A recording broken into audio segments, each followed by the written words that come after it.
Welcome to YSM news. 2024 DSC పరీక్షలో merit సాధించిన special BEd అభ్యర్థులకు 100% నియామకాలు వెంటనే ఇవ్వాలని తెలంగాణ రాష్ట్ర ముఖ్యమంత్రి రేవంత్ రెడ్డి ప్రభుత్వాన్ని భారత వికలాంగుల హక్కుల పరిరక్షణ సమితి రాష్ట్ర అధ్యక్షుడు బిద్దె రాజేష్ డిమాండ్ చేశారు.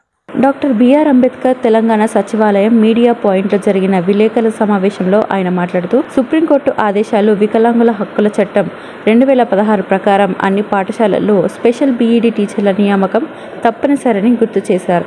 అయితే ప్రభుత్వం కేవలం 30% నియామకాలు మాత్రమే చేపట్టడం వల్ల 94 మంది మెరిట్ అభ్యర్థులు అన్యాయానికి గురయ్యారని ఆవేదన వ్యక్తం చేశారు.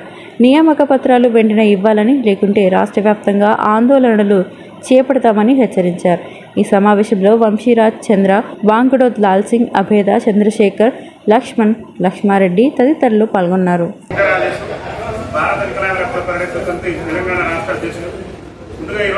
తెలంగాణ రాష్ట్రంలో ఏదైతే స్పెషల్ బీఈడి అభ్యర్థులకు మరి డిఎస్సి నియామకాల్లో జరిగినటువంటి అన్యాయం మీద ఏర్పాటు చేసినటువంటి ఈ మీడియా సమావేశంలో పాల్గొన్నటువంటి జర్నలిస్టు సోదరులందరికీ కూడా మా వికలాంగుల సమాజం పక్షాన, స్పెషల్ బీఈడి అభ్యర్థుల పక్షాన ప్రత్యేకమైనటువంటి ధన్యవాదాలు తెలియజేస్తున్నాం.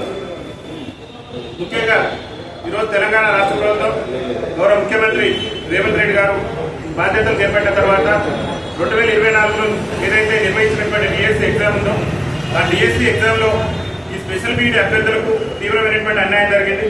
ఆ అన్యాయానికి సంబంధించి కూడా తెలంగాణ రాష్ట్ర ప్రభుత్వం 2024లో రేవంత్ రెడ్డి గారు ముఖ్యమంత్రిగా నోటిఫికేషన్ ఇచ్చినటువంటి డిఎస్సి ఎగ్జామ్లో స్పెషల్ బీఈడి అభ్యర్థులకు 727 పోస్టులు ఫిలప్ చేయాల్సిన స్కూల్ అసిస్టెంట్ పోస్టులు, ఆ పోస్టులను ఫిలప్ చేయాల్సి ఉన్నప్పటికీ కూడా 727 పోస్టులు ఫిలప్ చేయాల్సి ఉన్నప్పటికీ కూడా రాష్ట్ర ప్రభుత్వం కేవలం 220 పోస్టులను మాత్రమే ఫిలప్ చేసి కేవలం అంటే 30% మాత్రమే రిక్రూట్మెంట్ చేసి సుప్రీంకోర్టు ఆర్డినెన్స్ ఏమో ప్రత్యేక విద్యా అవసరాలు ఉన్నటువంటి పిల్లలు, అంటే ప్రత్యేక విద్యా అవసరాలు ఉన్నటువంటి పిల్లలు అంటే ఎవరంటే వికలాంగులు ఇబ్బంది పడుతున్నటువంటి వాళ్ళ కోసం ఈ స్పెషల్ బీఈడి అభ్యర్థులు కోర్సు ఎవరైతే చేస్తూ ఉంటారో ప్రత్యేక అవసరాలు కలిగినటువంటి పిల్లలకు బోధించేటటువంటి ఉపాధ్యాయులు వీళ్ళ నియామకానికి సంబంధించి సుప్రీంకోర్టు జడ్జిమెంట్ ఉన్నది, సుప్రీంకోర్టు ఆర్డినెన్స్ ఉన్నవి.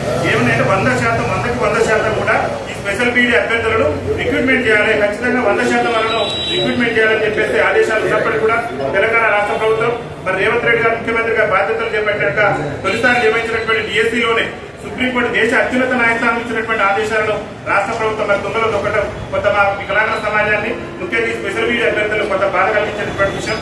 ముఖ్యంగా 2016 ఆర్టీఐ వికలాంగుల చట్టం కూడా ఏం చెప్తుందంటే వికలాంగుల విద్యలో కానివ్వండి, రాజకీయ రంగంలో కానీ అన్ని రంగాల్లో కూడా వాళ్ళ జనాభా తమాషా ప్రకారం రాజకీయ రిజర్వేషన్ కానీ అదేవిధంగా ఏ రంగంలో రిజర్వేషన్ ఫలాలు ఉండాలని చెప్పేసి 2016 వికలాంగుల హక్కుల చట్టం చెప్తున్నది.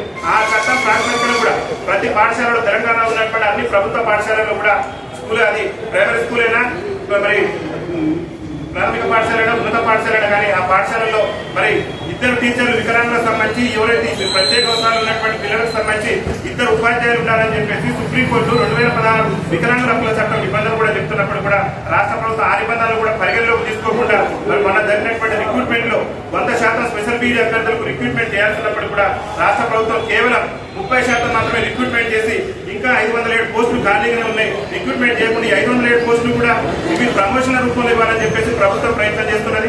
అయితే మేము ఒకటే అడుగుతున్నాం, రాష్ట్ర ముఖ్యమంత్రి గారిని, రాష్ట్ర ప్రభుత్వాన్ని ఒకటే విజ్ఞప్తి చేస్తున్నాం వికలాంగుల సంఘాల పక్షాన కూడా. ఎందుకంటే ఈ స్పెషల్ బీఈడి అభ్యర్థులు బోధించేది మా వికలాంగుల సమాజానికి సంబంధించినటువంటి పిల్లలు, ప్రత్యేక అవసరాలు కలిగినటువంటి పిల్లలు కాబట్టి రాష్ట్ర ముఖ్యమంత్రి గారికి చేతులు జోడించి విజ్ఞప్తి చేస్తున్నాం.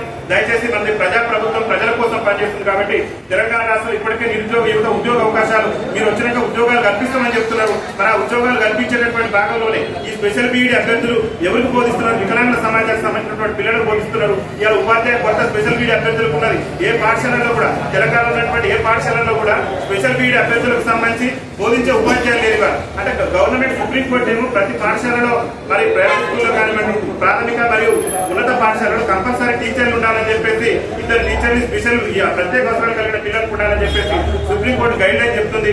రాష్ట్ర ప్రభుత్వం ఏమో నియామకాలలో 30%, 100% రిక్రూట్మెంట్ చేయాలని చెప్పేసి సుప్రీంకోర్టు ఆర్డినెన్స్ ఉన్నప్పటికీ కూడా రాష్ట్ర ప్రభుత్వం కేవలం 30% రిక్రూట్మెంట్ ఇవ్వడం వల్ల స్పెషల్ బీఈడి అభ్యర్థులు నష్టపోయారు. కాబట్టి మేము రాష్ట్ర ప్రభుత్వాన్ని ఈ మీడియా సాక్షిగా మీ అందరూ కూడా ఒకటే రాష్ట్ర ప్రభుత్వాన్ని కోరుతున్నాం. రాష్ట్ర ముఖ్యమంత్రి గారిని కూడా కోరేది ఏంటంటే 100% సుప్రీంకోర్టు ఆదేశాల మేరకు రిక్రూట్మెంట్ చేయాలని చెప్పేసి రాష్ట్ర ప్రభుత్వాన్ని కోరుతున్నాం. దీనికి సంబంధించి కూడా అనేక సందర్భాలలో కూడా ఇక్కడ ఇప్పుడు విద్యాశాఖ ఎడ్యుకేషన్ డైరెక్టర్ ఉన్నటువంటి మన Nicholas sir, వెట్ల Naveen Nicholas sir కూడా ప్రకటన కూడా విడుదల చేసింది. ఒక ప్రభుత్వ పాఠశాలలోనే కాదు, ప్రైవేట్ పాఠశాలలో కూడా ఈ ప్రత్యేక అవసరాలు కలిగినటువంటి పిల్లలకు బోధించేటటువంటి ఉపాధ్యాయులు ఉండాలని చెప్పేసి తెలంగాణ విద్యాశాఖ సంబంధించినటువంటి డైరెక్టర్ నవీన్ నికోలస్ గారు స్టేట్మెంట్ ఇచ్చారు. మరి రాష్ట్ర ప్రభుత్వం నవీన్ నికోలస్ గారు ఇచ్చిన స్టేట్మెంట్ అయినా, అదేవిధంగా సుప్రీంకోర్టు ఇచ్చినటువంటి ఆదేశాలనైనా వికలాంగుల హక్కుల చట్టం 2016 నుంచి చూసినా సరే ఈ నియామకాలు జరపాలి. అయితే రాష్ట్ర ప్రభుత్వం ఏం చేసిందంటే ప్రమోషన్లకు 507 తీసింది. కానీ ఎగ్జామ్ రాసి క్వాలిఫై ఉండి మెరిట్ ఉన్నటువంటి అభ్యర్థులకు ఉద్యోగాలు ఇవ్వకుండా ఇవాళ మీరు ప్రమోషన్ పేరుతోని చదివే జీవితంగా వికలాంగుల పిల్లలకు బోధించాలనేటువంటి ఒక సంకల్పంతో వచ్చినటువంటి విద్యార్థుల జీవితాలతో కొంత ఇబ్బంది కలిగేటటువంటి అవకాశం. వాళ్ళు ఎగ్జామ్ రాశారు, మెరిట్ వచ్చింది, స్కోర్ ఉన్నది, అన్ని ఉన్నప్పుడు కూడా ప్రభుత్వం నియామకాలు చేపట్టకపోవడం అనేటటువంటిది బాధాకరం. ముఖ్యంగా పక్కన ఉన్నటువంటి ఆంధ్రప్రదేశ్ రాష్ట్రం మన ముఖ్యమంత్రి గారే చెబుతున్నారు, మేము అభివృద్ధిలో ఆంధ్రప్రదేశ్ రాష్ట్రంలో పోటీ పడతామంటున్నారు. అక్కడ 100% రిక్రూట్మెంట్ ఈ స్పెషల్ బీఈడీ అభ్యర్థులకు పక్కన ఉన్నటువంటి ఆంధ్రప్రదేశ్ రాష్ట్రంలో చంద్రబాబు నాయుడు గారు 100% 70% రిక్రూట్మెంట్ చేసి 30% ప్రమోషన్లు ఇచ్చారు. మరి మన తెలంగాణ రాష్ట్రంలో మీరేం చేశారంటే 70% ప్రమోషన్ నుంచి 30% రిక్రూట్మెంట్ చేయడం వల్ల అర్హత ఉండి ఎగ్జామ్ రాసి కష్టపడి చదివి ఇలా ఉద్యోగ అవకాశాలు లేకుండా పోతున్నారు. కాబట్టి దయచేసి రాష్ట్ర ప్రభుత్వం ఆలోచన చేయాలి ఈ విషయం మీద. ఇది దాదాపు ఎగ్జామ్ జరిగిన నాటి నుంచి కూడా గౌరవ ముఖ్యమంత్రి గారికి మేము లేఖ రూపంలో విజ్ఞప్తి చేసిన వారికి వారు అందుబాటులో లేకపోవడం వల్ల అనేక సార్లు వాళ్ళు కలవాలని ప్రయత్నం చేసినా కానీ అక్కడ వాళ్ళు కలవని పరిస్థితుల్లో కూడా వాళ్ళకి లేఖ ద్వారా విజ్ఞప్తి చేసిన రాష్ట్ర ముఖ్యమంత్రి గారిని కలిసిన తర్వాత రాష్ట్ర ప్రభుత్వంలో అత్యంత కీలకమైనటువంటి మంత్రివర్యులు పెద్దలు సీతక్క గారిని కూడా, తెలంగాణ రాష్ట్ర పంచాయతీరాజ్ మంత్రి సీతక్క గారిని కూడా కలిసి మెమోరాండం సమర్పించడం జరిగింది. అదేవిధంగా సీతక్క గారినే కాదు, ఇక్కడ ఉన్నటువంటి డైరెక్టర్ బుర్ర వెంకటేశ్వర్ల గారిని కూడా కలవడం జరిగింది. అడిషనల్ డైరెక్టర్ లింగయ్య గారిని కూడా కలవడం జరిగింది. అందరూ కూడా కలిసి విజ్ఞప్తి చేసినాక కూడా రాష్ట్ర ప్రభుత్వం నేటికి కూడా ఈ నియామకాల మీద చర్యలు తీసుకోకపోవడం కొంత బాధ కలిగిస్తుంది. దయచేసి తెలంగాణ